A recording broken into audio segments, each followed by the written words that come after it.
지난주 복음으로 변하는 삶이라는 제목으로 말씀을 드리면서 예수 그리스도의 복음은 사람을 변화시키는 능력이 있다라는 그런 말씀을 드렸었습니다.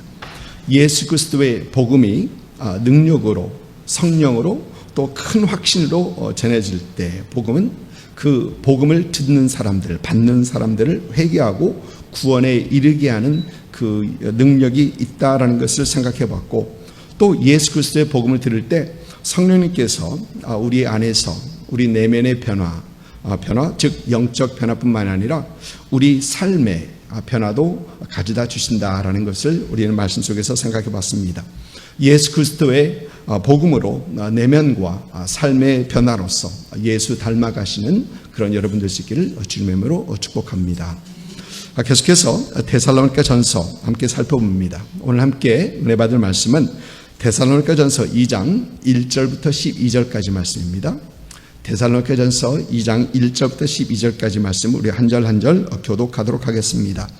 형제들아, 우리가 너희 가운데 들어간 것이 헛되지 않은 줄을 너희가 친히 아나니, 너희가 아는 바와 같이 우리가 먼저 빌립보에서 고난과 능력을 당하였으나 우리 하나님을 힘입어 많은 싸움 중에 하나님의 복음을 너에게 전하노라.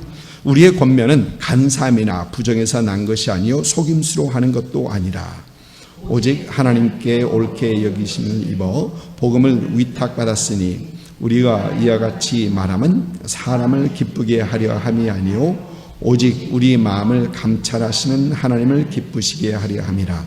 너희도 알거니와 우리가 아무 때에도 아첨하는 말이나 탐심의 탈을 쓰지 아니한 것을 하나님이 증언하시느니라.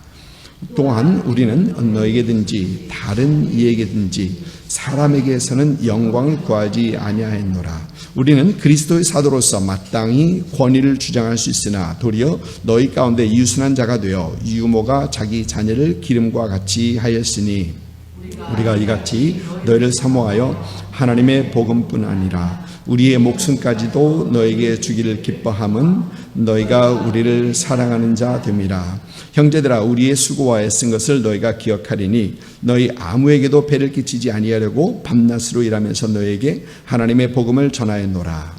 우리가 너희 믿는 자들을 향하여 어떻게 거룩하고 옳고 흠이 없이 행하였는지 대하여 너희가 증인이요 하나님도 그러하시도다. 너희도 아는 바와 같이 우리가 너희 각 사람에게 아버지가 자기 자녀에게 하듯 권면하고 위로하고 경계하노니 이는 너희를 부르사 자기 나라와 영광에 이르게 하시는 하나님께 합당히 행하게 하려 함이라. 아멘. 요즘 새벽 예배에서 사도행전을 여러분들과 함께 살펴보고 있습니다. 지난 금요일 시간에는 바나바와 바울이 다투고 바나바는 마가와 함께 그리고 바울은 실라와 함께 각각 다른 곳으로 선교를 떠나는 것을 봤습니다. 사도 바울의 2차 선교 여행은 실라와 함께 시작하는 선교 여행이었습니다. 사도 바울과 그 일행은 2차 선교 여행 중에 이제 성령님께서 인도하심으로 인해 마게도냐 지방으로 향합니다. 그리고 마게도냐 지방에서 첫 도시, 복음을 전한 첫 도시가 빌립보에 있었습니다. 빌립보에서 사도 바울과 신라는 귀신 들린 여종 하나에서 귀신을 쫓아내게 됩니다. 그러자 그 여종의 주인이 자기에게 수익이 없어진 것을 보고 그 종으로 인해서 많은 수익을 얻고 있었는데 그 수익이 없어진 걸 보고 그들을 고발하게 되고 사도 바울과 신라는 심한 매질을 당하게 되고 감옥에 갇혔던 것이죠. 빌립보 깊은 감옥 속에서 한밤중에 하나님께 기도하고 찬양하는 그 모습, 그 사도 바울과 신라의 모습 우리는 사도행전 16장에서 우리는 볼 수 있습니다. 그리고 하나님께서는 그렇게 기도하고 찬양하는 그들을 하나님께서 기적적으로 그들을 구출하게 되고 이제 사도 바울은 구출된 그 상황 속에서 이제 빌립보를 떠나게 됩니다. 그리고 빌립보를 떠나고 그 다음으로 간 곳이 바로 데살로니가, 우리가 살펴보고 있는 데살로니카입니다. 데살로니가에서 사도 바울은 많은 전도를 하면서 많은 사람들이 예수 믿었고 그 데살로니가에서 이제 교회가 세워졌습니다. 그러나 유대인들의 시기로서 사도 바울과 일행은 그 데살로니가에 오래 있지 못하고 떠나게 되는 것, 여러분들에게 지난 한 두 줄 통해서 말씀드렸었죠. 데살로니가 이렇게 오래 있지 못하고 떠나게 된 것에 사도 바울의 마음이 걸려서 그는 부담을 가지고 있는 것을 우리는 말씀에서 보게 됩니다. 오늘 말씀 2절을 보니까 사도 바울은 너희가 아는 바와 같이 우리가 먼저 빌립보에서 고난과 능욕을 당하였으나 우리 하나님의 힘을 힘입어 많은 싸움 중에서 하나님의 복음을 너에게 전하였노라. 사도 바울은 빌립보에서 그들이 당했던 고난과 능욕이 데살로니가에서 복음을 전하는데 이 복음에 대한 열정이나 또 그들을 향한 사랑이 점체 줄어들지 않았다. 그러니까 열정을 식히지 않았다라는 어떤 그런 얘기를 합니다. 그러면서 데살로니가에서도 복음을 최선을 다하여 그들을 사랑했고 최선을 다해서 복음을 전했다라는 그 얘기를 지금 하고 있는 것입니다. 그런데 사도 바울이 이 얘기를 데살로니가 성도들에게 편지하면서 기록하는 이유는 데살로니가 성도들이 혹 사도 바울과 일행들이 그들이 데살로니카 서둘러 떠난 그 이유가 혹 복음에 대한 헌신이 적어서 아니면은 그들을 사랑하지 않아서 이런 생각을 가지고 있을까봐 사도 바울은 지금 이 얘기를 하는 겁니다. 내가 너희를 떠난 것은 너희를 향한 복음에 대한 열정이나 너희를 사랑하지 않아서가 아니다라는 지금 얘기를 하고 있는 것입니다.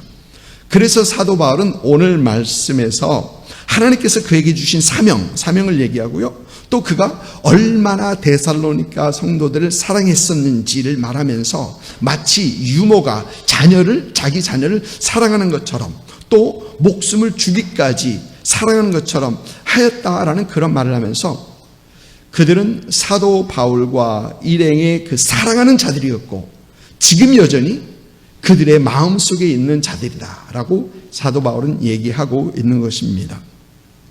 오늘 말씀 보면 사도 바울은 데살로니가 교회 성도들에게 사도 바울과 자신과 그 일행이 어떠한 삶을 살았는지 데살로니가에서 어떠한 삶을 보여주었는지를 그는 얘기를 합니다. 먼저 데살로니가에서 사도 바울과 그 일행의 삶은 여전히 복음을 위하여 핍박을 받는 삶이었다. 여전히 핍박을 받고 복음을 전하는 그런 삶을 살고 있었다라고 얘기를 합니다. 2절을 보니까 사도 바울은 많은 싸움 중에 하나님의 복음을 너에게 전하였노라라고 합니다. 여러분 빌립보에서 받았던 사도 바울의 그 능력, 그가 받았던 핍박과 이 능력, 이것은 실제로 컸던 심한 매질 당했고 옷 벗김을 당했고 감옥에 던져졌고 심한 어떤 핍박이 있었습니다. 그런데 빌립보에서 있었던 그 핍박은 사도 바울과 일행에게 직접 주어졌던 그 핍박입니다. 그런데 데살로니가에서 있었던 핍박은 사도 바울과 그 일행뿐만 아니라 교회 성도들에게 주어진 어떤 그런 핍박이 있었습니다. 사도행전 17장을 보니까 데살로니가 교회에서 있었던 데살로니가 지방에서 있었던 그 사건들이 기록되고 있는데 17장을 보면은 데살로니가에서 유대인들이 불량배들을 동원해서 야손이라는 사람의 집에 쳐들어옵니다. 들이닥칩니다. 왜? 사도 바울과 그 일행을 찾기 위해서. 그런데 야손의 집에서 사도 바울을 찾지 못하자 그들은 야손과 몇 형제들을 끌어다가 고발을 합니다. 읍장 앞으로 끌고 가고 성경은 그렇게 기록하고 있습니다. 고소를 합니다.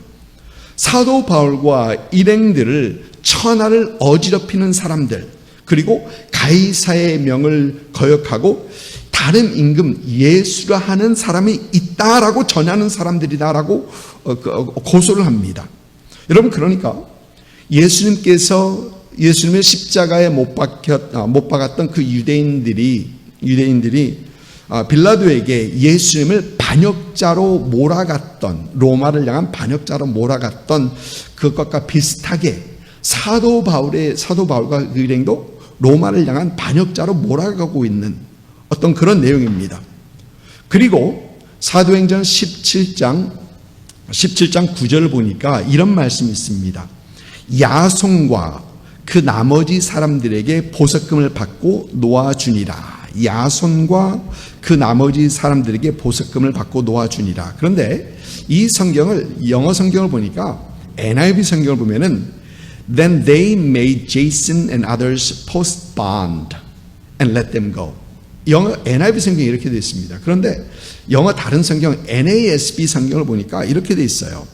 And when they had received a pledge from Jason and the others, they released them. 여러분, 여기서 말하고 있는 보석금, 우리 한국 성경에서 말하고 있는 보석금이라는 것은 요즘 생각하는 어떤 그런 돈, 금전적인 보석금은 아닙니다. 그러니까 얼마 보석금을 받고 그들 내줬다는 게 아닙니다. 그러니까 그 돈, 금전적인 이 보석금이라기보다는 어떤 pledge, 그러니까 즉 상황에 맞는 어떤 약조를 얻고 그들을 풀어주었다는 것입니다. 여러분, 그래서 어떤 성경학자들은 야손과 교회 형제들은 그들이 받고 있는 혐의를 감해주는 조건으로 교회는 사도 바울과 그 일행을 다 데살로니가에서 내보내고 그 다음에 다시는 이런 일이 없을 것이다라는 이 약조를 하고 그들은 풀려나게 되었다라는 얘기입니다. 그래서 사도행전 17장 10절 바로 9절에 이어지는 말씀을 보면 밤에 형제들이 곧 바울과 실라를 베레아로 보내니라고 하고 있는 것입니다. 그러니까 여러분, 사도 바울과 그 일행은 데살로니가에서 수많은 핍박과 이 압박 속에서 예수 그리스도의 복음을 담대하게 전하고 있었는데 그 핍박이 믿음의 형제들, 교회 형제들까지 퍼지면서부터 데살로니가에서 더 이상 있을 수 없어서 어쩔 수 없이 데살로니가를 떠나야 했더라라는 것입니다. 여러분, 그들이 데살로니가에서 보여주었던 이 그들의 모습은 어떤 핍박 속에서도 예수 그리스도의 복음을 전하는 그 모습을 보여주었던 것입니다. 둘째로 사도 바울과 그 일행이 데살로니가에서 보여준 그의 모습은, 그의 삶은 하나님을 기쁘시게 하는 삶이었습니다. 4절 말씀을 보니까 우리가 이와 같이 말하면 사람을 기쁘게 하려 함이 아니요 오직 우리 마음을 감찰하시는 하나님을 기쁘시게 하려 함이라고 합니다. 여러분, 사람을 기쁘게 하는 것이 무엇입니까? 5절 말씀 보니까 이런 말씀이 있습니다. 너희가 알거니와 우리가 아무 때에도 아첨하는 말이나 탐심의 탈을 쓰지 아니한 것을 하나님이 증언하시느니라. 여러분, 아첨하지 않았다는 겁니다. 여러분, 아첨이라는 것, 사람을 기쁘게 하기 위해서, 상대방을 기쁘게 해서 아첨하는 말이죠. 여러분, 오늘 너무 보기 좋습니다. 아침이 아니라 진짜 보기 좋습니다. 그런데 이 아첨이라는 것, 사람에게 상대방의 호의감을 얻으려고 하는 것입니다. 물론 여러분, 이 아첨 뒤에 자세히 살펴보면 분명히 이기심과 탐심도 분명히 있습니다. 이 아첨 뒤에는. 그런데 사도 바울이 지금 이 말을 하는 이유는 무엇입니까? 사도 바울을 핍박하고 대적하는 사람들은 사도 바울과 그 일행이 지금 데살로니가에서, 빌립보에서 그랬었고 데살로니가 지금 이러고 있는 이유가, 그들은 곳곳을 다니면서 자기들의 이익을 위하여 일을 하고 있다라는 그런 잘못된 거짓 비난을 하고 있었던 것입니다. 이런 비난에 사도 바울은 데살로니가의 사역 중에서 자신은, 또 그 일행은 하나님을 기쁘게 하려고 힘썼지, 그 어떤 사람의 눈치도 보지 않고 그 어떤 사람을 기쁘게 하려고 사람의 비유를 맞추려고 하지 않았다라는 것입니다. 심지어 9절 말씀을 보면은 형제들아 우리의 수고와 애쓴 것을 너희가 기억하리니 너희 아무에게도 폐를 끼치지 아니하려고 밤낮으로 일하면서 너희에게 하나님의 복음을 전하였노라. 아무것도 받지 않고 했다는 것입니다. 대가를 받지 않고 했다는 것입니다. 여러분 사도행전 18장을 보니까 사도행전의 저자 누가는 브리스길라와 아굴라를 소개합니다. 그런데 그들을 소개하면서 누가는 이런 말을 합니다. 사도행전 18장 3절 말씀인데요. 생업이 같으므로 함께 살며 일을 하니 그 생업은 천막을 만드는 것이었더라.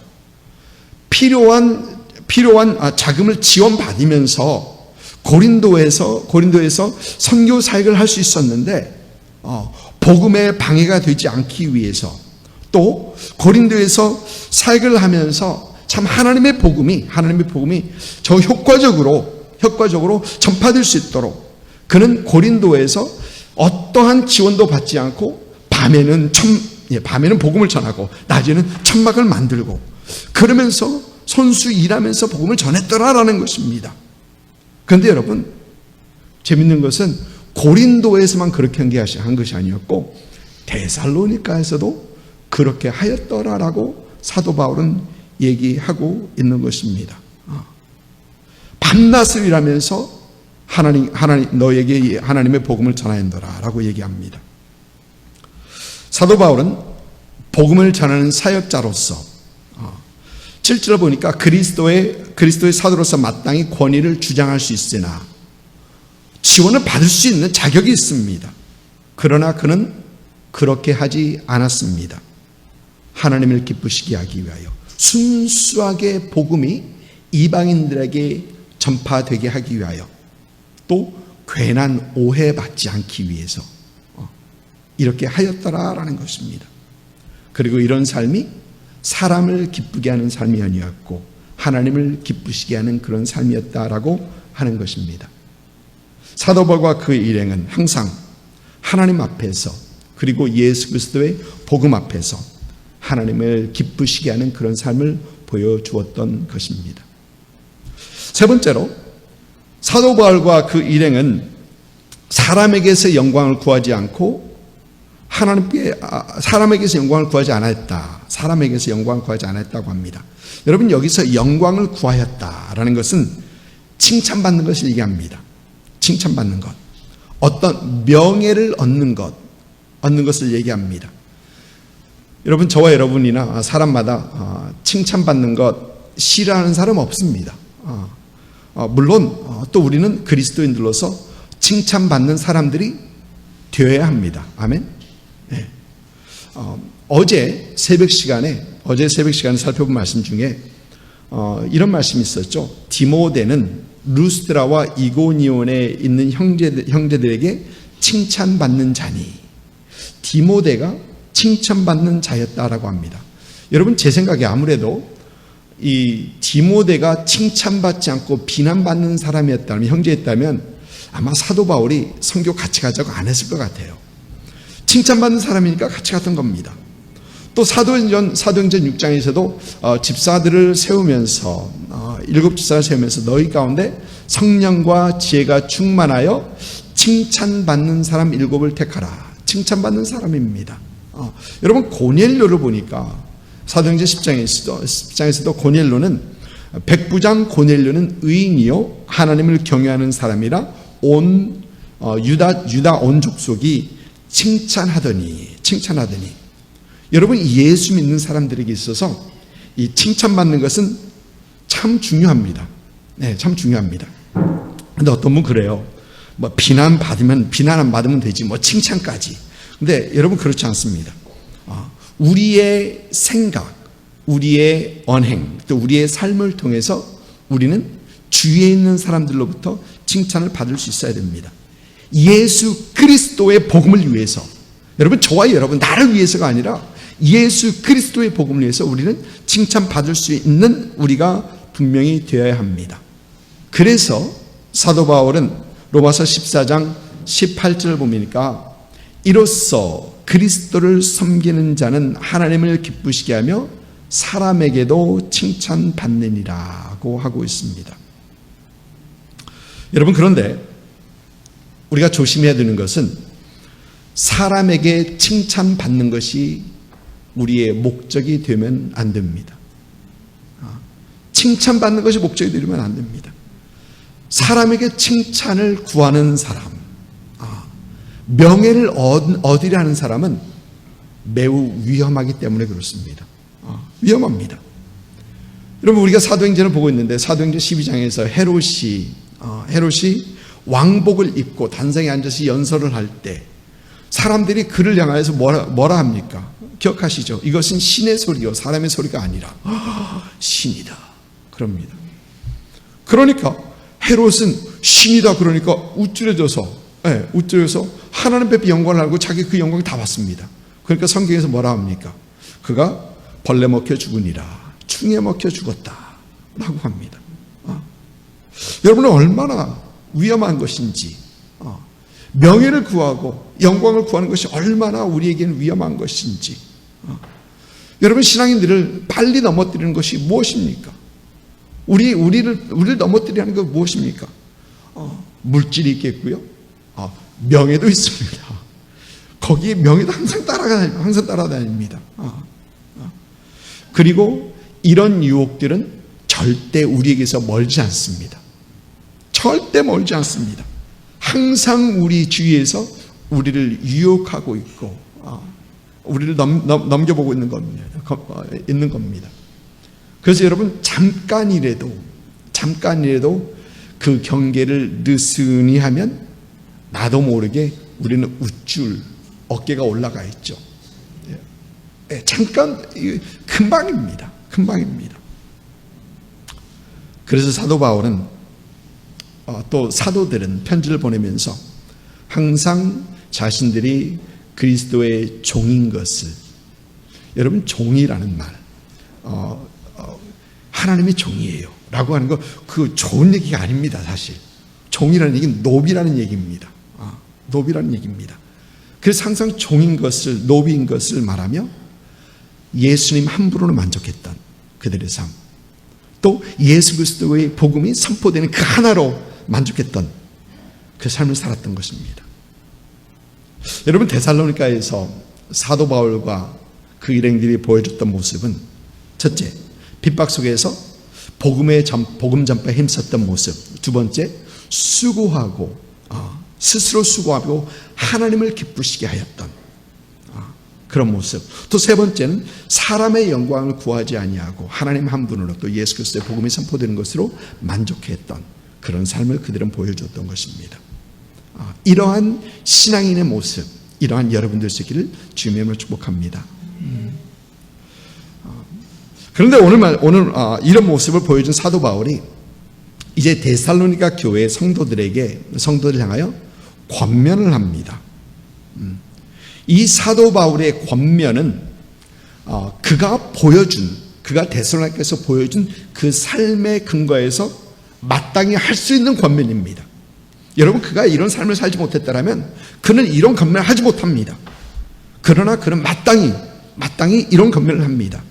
오늘 말씀 11절을 보니까 너희도 아는 바와 같이 우리가 너희 각 사람에게 아버지가 자기 자녀에게 하듯 권면하고 위로하고 경계하노니라고 합니다.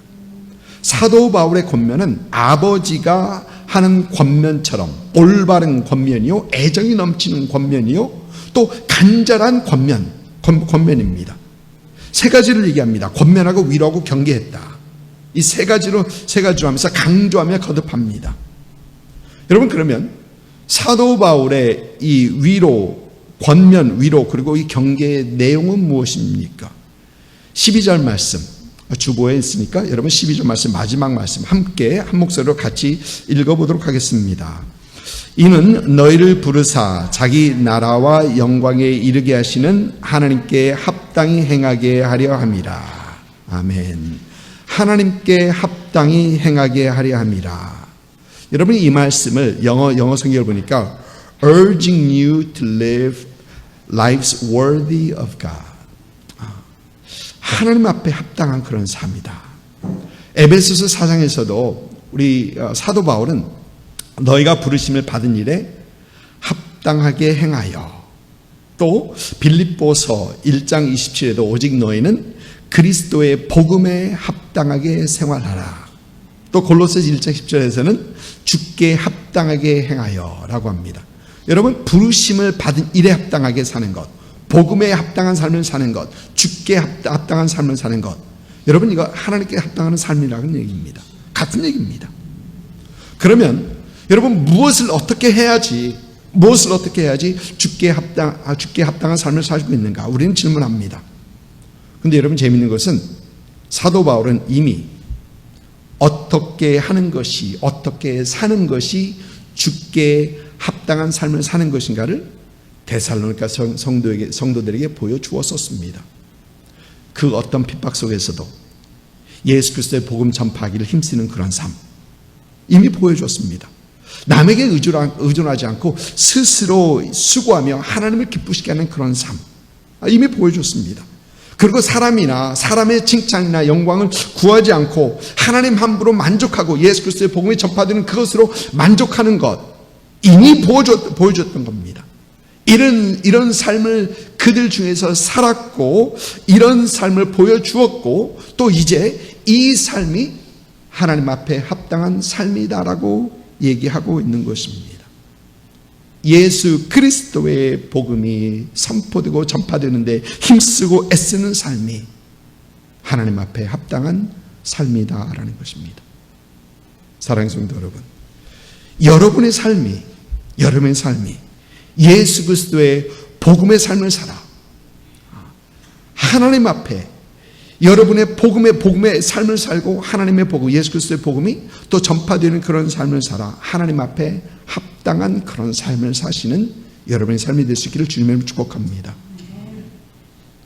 오늘 말씀에서 사도 바울은 또 하나의 하나님 앞에서 합당한 삶을 보게 되는데 그것은 믿음의 형제, 믿음의 자매들을 향한 삶입니다. 10절 말씀 보니까 우리가 너희 믿는 자들을 향하여 어떻게 거룩하고 옳고 흠이 없이 행하였는지 너희가 증인이요 하나님도 그러하시도다 라고 합니다. 여러분, 세 가지를 얘기합니다.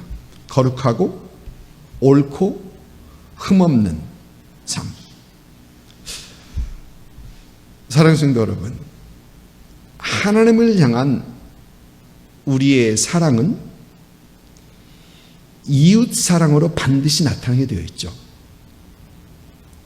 하나님을 향한 우리의 거룩함은 이웃을 향한 거룩함으로 반드시 나타나게 되어 있습니다. 나는 하나님 앞에 거룩합니다 라고 하면서 형제 자매에게 모습질 다 하고, 여러분, 그건 안 되는 거예요. 하나님 앞에 올바른 삶은 형제 자매들에게 올바른 삶으로 반드시 나타나게 되어 있습니다. 하나님 앞에 흠없는 삶은 주위에 있는 사람들에게 흠없는 삶으로 반드시 나타나게 되어 있습니다. 여러분, 무슨 말입니까? 수직관계, 하나님과의 나와의 관계는 수평관계, 인간관계로 반드시 이어져야 한다는 것이죠. 나는 하나님과만 잘하면 다 돼. 여러분, 아니라는 거예요. 나 하나님과 괜찮은 것 같아. 저 사람 무슨 상관이야? 그거 아니라는 얘기입니다. 우리는 믿는 사람, 성도들에게 하나님의 교회 안에서 또 믿는 사람뿐만이 아니라 믿지 않는 사람에게도 거룩함, 올바른 삶, 흠없는 삶 살아가야 된다는 얘기입니다. 여러분, 주보가 교회의 얼굴이라고 하죠. 저도 가끔 그런 고민을 해봐요. 지금이 어느 시대인데 우리가 아직도 주보를 프린트하고 있고 이걸 디지털로 쫙 뿌리면 다 스마트폰 가지고 계시죠? 다 볼 수 있을 텐데 라는 생각을 하는데 그 없앨 엄두가 나지 않습니다. 그래서 여전히 프린트하고 또 감사함으로 프린트하고 있습니다. 그런데 여러분, 우리 교회에 나오지 않는 사람들에게 그들에게 있어서 우리 교회 주보는 무엇입니까? 이거 받아보지 못하죠. 우리 교회를 알리는 주보는 무엇입니까? 나오지 않는 사람들에게 있어서 여러분이죠. 여러분이죠. 여러분은 나아가서 밖에서 예수 생명교회가 어떤 교회인가 와서 주보 보면 되는데 주보 못 보니까 여러분을 보고 예수 생명교회 이런 교회구나. 여러분 알게 되는 겁니다. 여러분 더 나아가서는 여러분은 보이지 않는 하나님을 보여주는 하나님의 주보입니다. 하나님의 주보입니다. 우리의 거룩함, 우리의 올바른 삶, 흠없는 삶을 보고 거룩하신 하나님, 올바르신 하나님, 흠없는 하나님을 보게 되는 것입니다. 여러분 이웃과의 관계 속에서 거룩하고 옳고 흠없는 삶을 살아 하나님께 합당한 삶을 사시는 여러분 되시기를 주님으로 축복합니다. 예수 그리스도를 믿음으로 구원을 받고 하나님의 자녀가 된 이제는 우리는 하나님 앞에서 합당한 삶을 살아야 합니다. 어떤 어려움 속에서도 예수 그리스도의 복음을 전파하기에 힘쓰는 그런 삶, 어떤 상황 속에서도 하나님을 기쁘시게 하는 삶, 어떤 상황 속에서도 사람에게 아첨하거나 사람의 칭찬, 영광을 받지 않고 하나님 한 분으로 만족하는 그런 삶, 그리고 하나님을 향한 그 사랑이 이웃에게 나타나고 하나님을 향한 거룩함이 이웃에게서 보여지고 하나님을 향한 흠없는 삶이 이과의 관계 속에서 드러나는 그러한 여러분의 삶이 될 수 있기를 주님으로 축복합니다. 아멘.